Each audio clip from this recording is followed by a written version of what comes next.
Welcome to Royal Secret. Meghan's Markle, new, homemade bath salt detox recipe, was shared to her lifestyle community with claims of revitalization, anti-stress relief, and holistic healing. What she didn't share, or perhaps didn't know, was that one of her promoted ingredients, when mixed in the quantities listed, had the potential to cause devastating harm. Within days of the post going viral, reports began surfacing across social media and local news in California and New York. Users of the DIY mix were complaining of dizziness, rashes, severe allergic reactions, and in one horrifying case, hospitalization. Meet Rebecca, a 34-year-old yoga instructor from Pasadena who followed Meghan's bath salt guide to the letter. "I thought it was just going to help with my migraines," she tells us. "I'd always admired Meghan, her poise, her strength, her supposed authenticity. So when I saw her recommend this detox bath salt, I didn't question it." But less than an hour after soaking, Rebecca began feeling faint. Her skin turned red, then blistered. Within the next 6 hours, she was rushed to urgent care. Doctors were baffled, until one of them spotted the ingredients on a viral TikTok that quoted Meghan's post. "I couldn't believe it," the doctor recalls. "There was a compound interaction in her bath salt that should never be used in home settings, especially not without dilution or warning." Camphor, while legally sold in small doses and often used in mentholated topical rubs, is tightly regulated.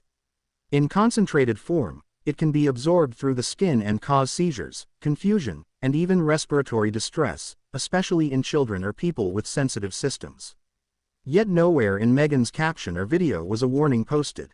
No advisory, no dosage limit, just calming music, dim candles, and her now notorious voiceover, "Let the salt draw out the toxins. Let your spirit breathe." News exploded across platforms. Reddit threads dissected the post. TikTok was flooded with duets, some mocking, others alarmed. Instagram wellness pages, once friendly to Meghan's brand, began scrubbing mentions of her. But most damaging of all, the headlines. Meghan Markle's wellness trend sends followers to her, bath salt scandal, Duchess's DIY recipe triggers legal storm. Where's the apology, Meghan? The damage wasn't just online. Lawsuits began quietly filing. Class action cases from victims across California, Florida, and even the UK. And in an unprecedented move, a team of consumer safety lawyers petitioned the California Department of Consumer Protection to investigate Markle's role in promoting unregulated substances to millions. At first, the Sussex team was silent. Then came a vague, two-line statement from their Montecito office. "We are aware of certain concerns regarding a previously posted wellness guide. It has since been removed. We are cooperating with all relevant parties." But the internet wasn't buying it. Nor were prosecutors in Santa Barbara County. Behind the scenes, legal experts argued there was precedent. Celebrities who promote dangerous trends, even indirectly, have been held accountable before. And with multiple victims, a widely distributed how-to video, and zero professional disclaimers, prosecutors believed they had enough to move forward. And so, on a quiet Thursday morning, Meghan Markle was detained for questioning. Arrested, technically, yes, though her legal team swiftly arranged for her release on bond. But the moment the news broke, it shattered the illusion of untouchability that had long surrounded her.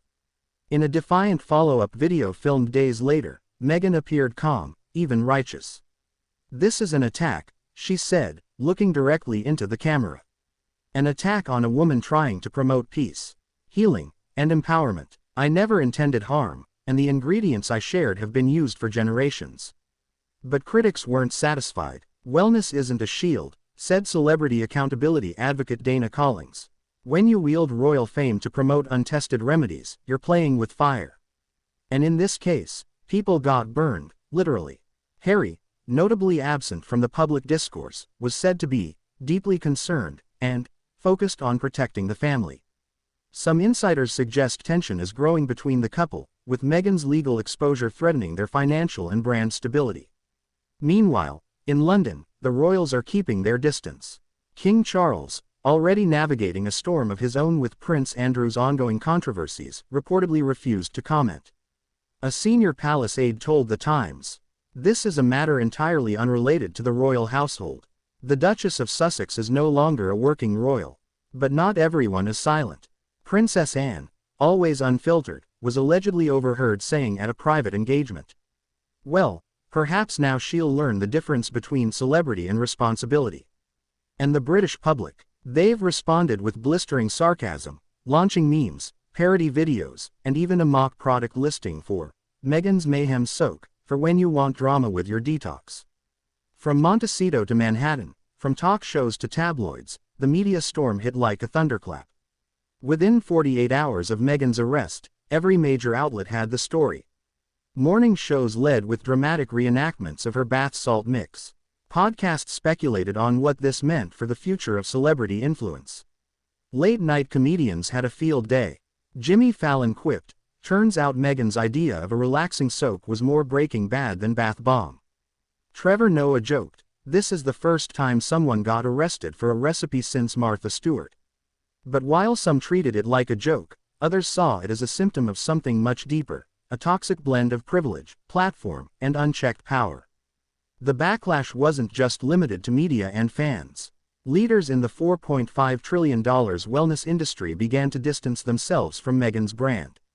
Major retailers pulled unofficial, inspired by Meghan, products from their shelves. One popular influencer, who had previously collaborated with Meghan on a candle line, deleted every mention of her. Then came a joint statement from several high-profile wellness companies. "We advocate for holistic health grounded in science and responsibility. Influencers must understand that their platforms carry weight and consequences." Behind closed doors, sources say that Goop, the wellness empire run by Gwyneth Paltrow, issued an internal memo banning any collaboration with Markle, until further notice. The line between endorsement and liability had been crossed. Insiders began whispering, and soon, shouting, about the impact on Meghan's marriage. Harry, already under immense stress from lawsuits, family estrangement, and business setbacks, was said to be on edge. According to one royal biographer, Harry didn't sign up for this. He wanted freedom, not scandal. Paparazzi spotted Harry leaving their Montecito mansion alone, 3 days after Meghan's detainment, looking tense and distracted. For a couple that built their empire on unity and shared vision, cracks were beginning to show. Some outlets even suggested that Harry had begged Meghan to stay away from launching DIY health guides. He warned her. Friends warned her. But Meghan, as always, believed she knew best, one source claimed. As the days wore on, the narrative shifted from sympathy to fury. Online petitions demanded Meghan be held accountable, just like any other unlicensed promoter. Trending hashtag Bath Salt Gate racked up over 20 million views in 48 hours. TikTok creators made parody videos of Meghan giving wellness advice, ending each one with scenes of ambulances or fire trucks. But perhaps the most damning blow came from the victims themselves.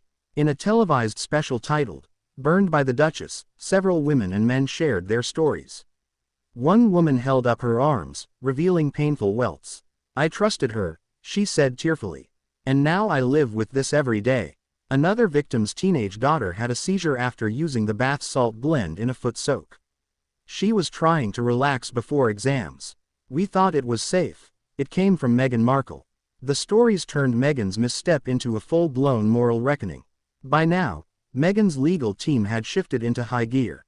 One source close to the case revealed that over 17 plaintiffs had joined a multi-state lawsuit accusing Meghan of gross negligence, dangerous misinformation, and irresponsible distribution of hazardous materials. The charges weren't just civil. There were talks of criminal negligence if more hospitalizations were confirmed. Her attorneys tried to argue freedom of speech, claiming she never sold the product, only shared a personal recipe. But prosecutors countered with the scale of her platform. "She is not an ordinary person," the lead attorney said during a press briefing.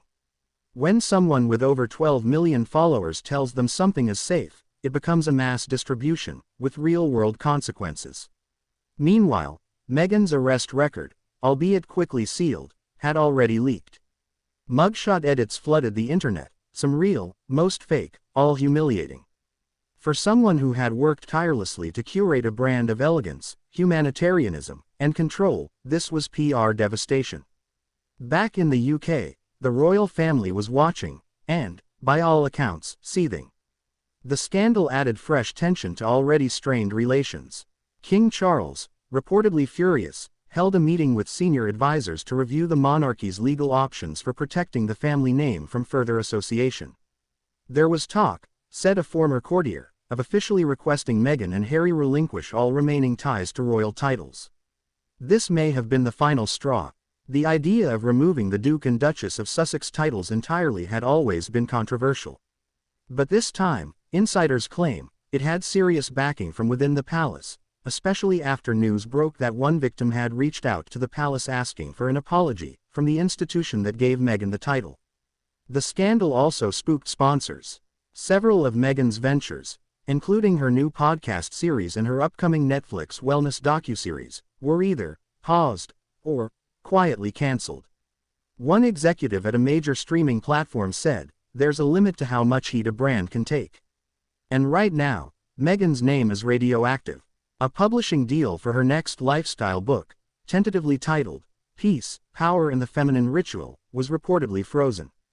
Retailers pulled related merchandise, including bath accessories bearing her initials.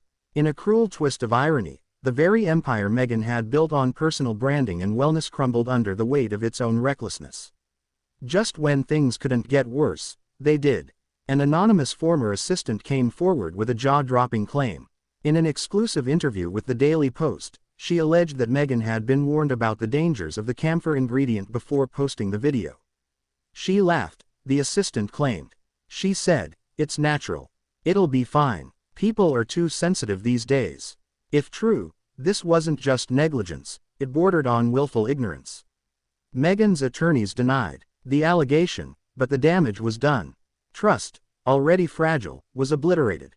Then came a twist no one saw coming. Prince Harry, breaking his silence, gave a carefully worded statement to a UK reporter outside a Los Angeles charity event. "My wife never intended harm," he said. "But we understand the pain that's been caused. We are cooperating fully with authorities, and we only hope for healing, for everyone involved."